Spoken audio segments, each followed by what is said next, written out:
This is in a mixed up form, but I buy us the powder and then mix it up, and Voice does a great video tutorial on how to do that. Yeah. Can actually grab that. Oh, yeah. Perfect. Thank you. Yeah, Thank yeah. you. Awesome. So just a little bit of this.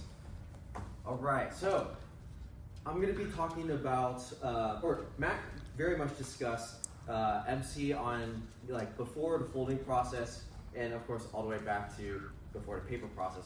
I'm going to be talking a little bit about how we can use it during the folding process and post-folding process. So, you know, why do we even want to use it? What does it exactly do? All that sorts of stuff. But before we get into it, I'd like to recognize a very important characteristic about paper in general, and that is memory, or at least what I would like to say is that paper has memory. And we can see that evidently in folding because we make creases. A lot of that is due to what we saw earlier in the slides where all those bonds together, right? The fibers are bonding together. And that really is what enables us to do origami. Now, I want to see a raise of hands. How many people have heard of wet folding before? Yeah, pretty much everyone, right? Great, great, great. How many of you have tried wet folding before? Awesome. A pretty good large amount of people too. So, let's see. Who would like to very quickly describe what wet folding would do? Let's go, Peter. So when you wet fold paper, it's, as you say, we all know the definition. You wet paper, then you fold it. Mm-hmm. And what the wetting does, basically, is it causes the paper to temporarily lose its memory, as you were saying. Yes. Because the sort of deformations that you make to the structure within the paper are sort of lost because it connects back to the water instead. Mm. And then if you hold it in place and you let it dry out, the water goes away, the paper sort of regains its memory in whatever new shape that you've set it in. Nice. Thank you, thank you. And that's perfect. And yes, wet folding, it's been around for a very long time. Now, something you can do with methyl cellulose, which Matt described, he has a powder form and he mixes it with water. We can wet fold with methyl cellulose as well, and it provides that sizing benefit. So I'm going to try to do this very, very quick demonstration. I'm not sure there are some creases in it, very floppy, right? And so if I'm folding with it, it's not that great of an experience. If I wanted it to, say, stay in a position at a 90-degree angle, it's just going to go back, right? There's nothing to retain it, even though I've put a crease in it. Now, if I can, hopefully, very quickly, add just a little bit of MC onto that portion, and now it's wet, right? I can hold it in the form that I'd like it to be in, and ideally, dry it very quickly.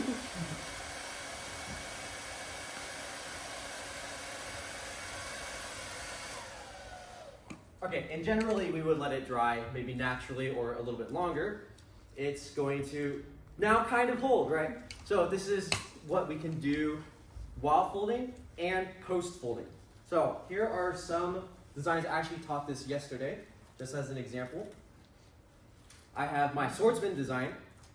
This one is actually with a sized or treated paper. This one is with the weaker, more floppy paper. And one great benefit of using wet folding with a sizing agent is we can start to fight gravity. So particularly with this design, it's holding a sword.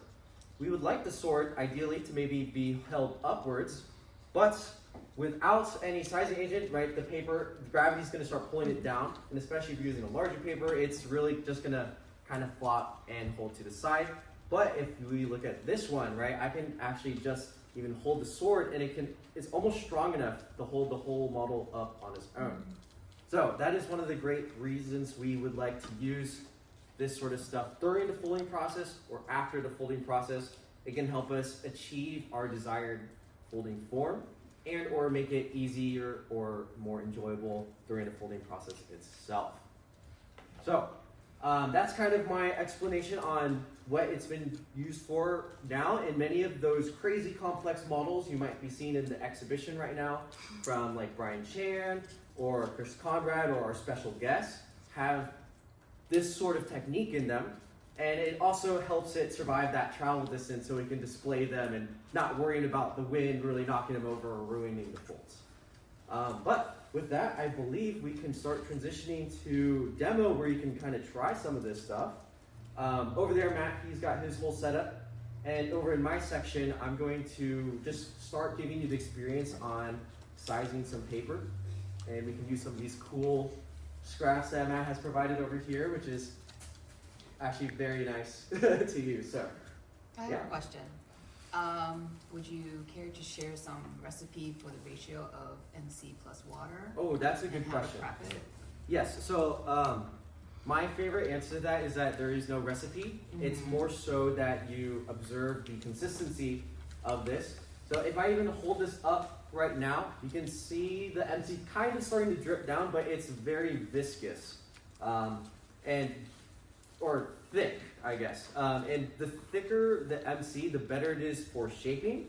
It might not be as great when doing it pre-folding or sizing the paper. You don't want clumps. If it's too viscous, you'll get some clumps. But if it's very clumpy, you can use it afterwards. So I would normally sometimes make 2 batches. One for sizing the paper, and another one for shaping or folding with it. Technique I use there is I mix it all up thick and store it, and then I'll water it down to taste if needed while sizing. Plus, it stores smaller because it's not as diluted. But the thickness of honey, give or take, is what I like to shoot for with MC, because like Boy said, you want it to be pretty thick so that it's not just gonna like wick through your whole sheet. It's gonna kind of stay in the area you want to wet shape, so you can hold that in place. Maybe you just do the arm or just the leg, and you don't want your whole model to slump over while you're doing this one part. How do you apply the MC post folding? There's many ways. Some people will just use their fingers and hold it on certain joints or layers.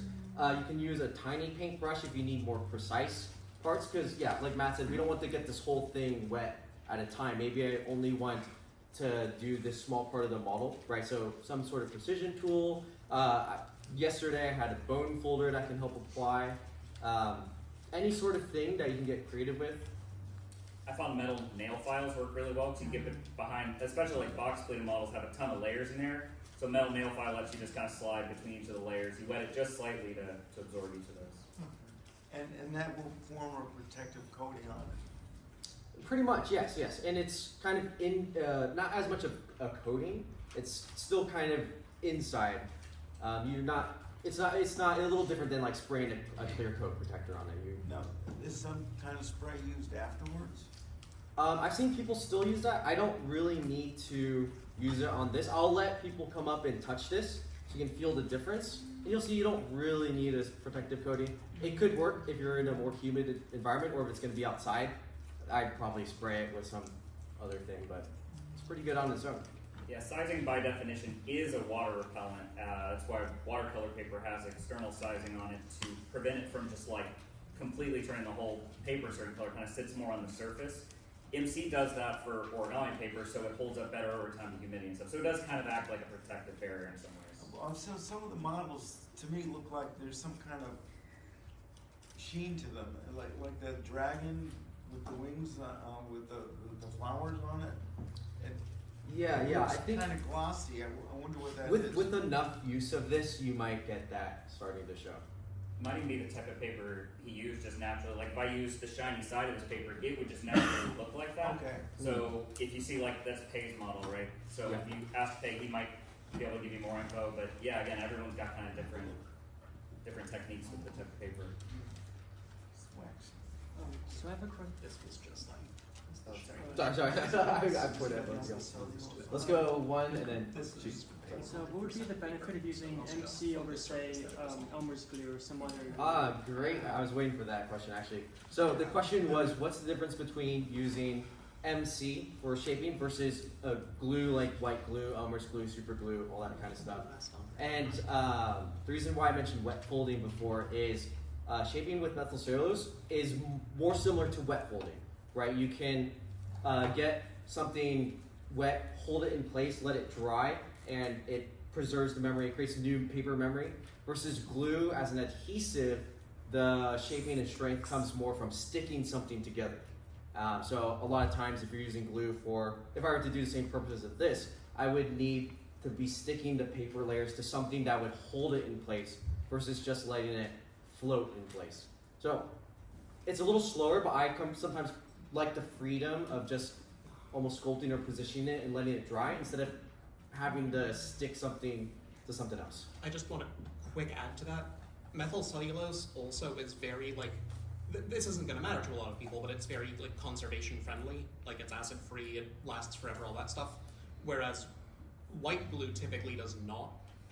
There are some glues that will, but it's something worth considering if you have a model that is really nice and you want to keep around for more than 5 or 10 years.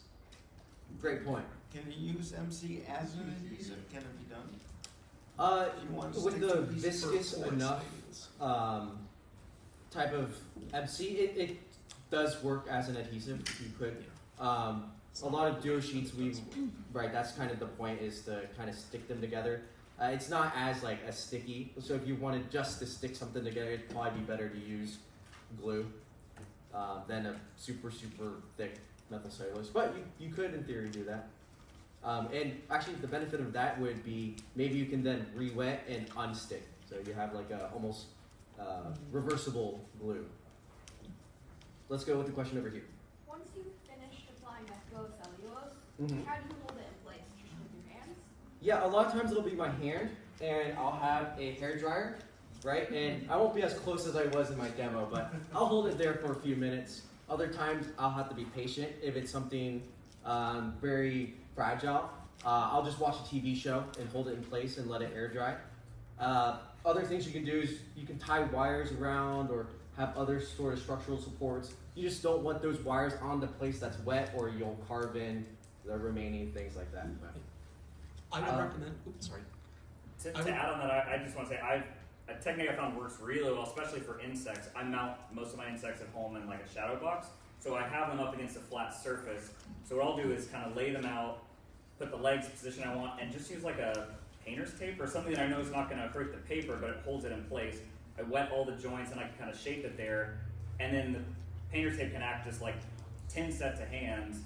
A scorpion's got way more than I can hold in place there, so it allows me to do it in a much more time compressed setting. So yeah, with experiment you can find really great ways to hold it that doesn't require you to sit there, and yeah, the hairdryer method does help a lot to speed that up if you got multiple sections like that. I was going to say, just as an alternative to wire, something that won't leave any marks on the paper is if you can get those small clothespins. They often have at craft stores. Again, with the clothespin, you don't want to put it on the part that's wet. A lot of times it's still going to be, it depends on your paper too, it still might leave a bite mark. So wax paper, you can put that as a layer in between. You could do it in between. Again, you still have to kind of, it all depends what you're doing, right? If I was doing something with, it's so thin on the sword, right? Wax paper and a clip will still bite it. So you kind of play by ear, you see what works for you and what you're using. Let's go with the question over here. Where do you get it? Where do I get it? Methyl cellulose at least in America, you can buy it from art stores with a company called Lineco.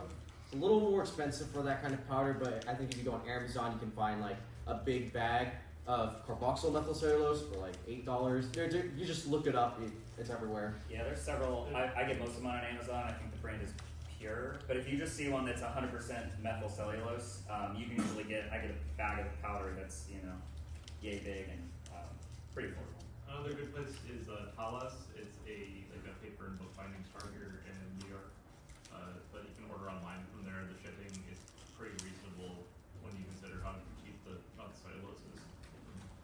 And I don't know how many people here might be international, but I've also created a website where I kind of document where you can get methyl cellulose all around the world. So a lot of people say if you live in India, I have links for Amazon India. If you live in Southeast Asia, I have things that will ship to Southeast Asia. Stuff like that. So I found that pretty universally it's available to most regions. Price varies, but yeah. When you're talking about the archivalness or non-archivalness of white glue, are you including artist grade glues like the Lineco stuff in that, or are you mostly talking about the general purpose wood glue, Elmer glue type stuff? I think Peter was mentioning the general white blues, but and then It's just mentioned something that you have to pay attention to. yeah, some might be Piece by piece. archival, some might not be archival. Sure. Do we want to move to the demo, and then we can keep answering questions after we start Yeah, people going? I think that's great. So we can try to split up a little bit and then also answer questions in real time. It's tricky. I don't have a ton of surface to put the paper on, so not everyone will be able to like leave with a piece of paper you made. But I do have a stack of good sheets that had a couple minor defects, and if you guys want to like look through the stack, feel the different ones, see the different properties of those papers, you're each welcome to take home one sheet. You know, I only have so much to go around, but it's kind of some trial sheets. And feel free to ask any questions about those papers. And I think there's still a good amount left up in the source. I'll do my little pitch if you want to stop by the source and buy a sheet or so. And also, Lynn, if you can jump to the slide at the end. There's a bunch of more resources of me making mistakes and learning from those mistakes and figuring out the process from literally day one. So, you know, if you want to see more videos and some of the process, my Instagram is Cabbage Paper. But yeah, I say let's start getting messy. Yeah.